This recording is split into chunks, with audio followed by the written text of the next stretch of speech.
নবীজি বললেন, হে জাবের, তোমার ছেলেরা কোথায়? তাদেরকে ডাকো। হযরত জাবের বললেন, ইয়া হাবিবুল্লাহ, আপনি দয়া করে খেয়ে নিন, ছেলেদেরকে আমি পরে ডাকবো। আল্লাহর রাসূল পুনরায় বললেন, তোমার ছেলেদেরকে ডেকে নিয়ে এসো, তাদেরকে সাথে নিয়ে খানা খাবো।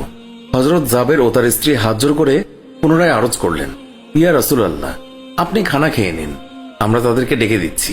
তখন নবীজি বললেন, হে জাবের, এই মাত্র জিব্রাইল ফেরেশতা আমাকে আল্লাহর নির্দেশ জানিয়ে গেলেন আমি যেন তোমার ছেলেদের সঙ্গে নিয়ে খানা খাই।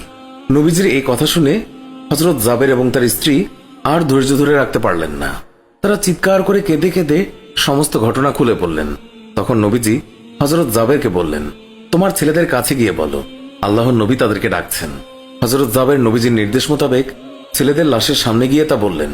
সঙ্গে সঙ্গেই তারা দুইজন আল্লাহু আকবার বলে উঠে নবীজির কাছে তারা দৌড়ে চলে গেল।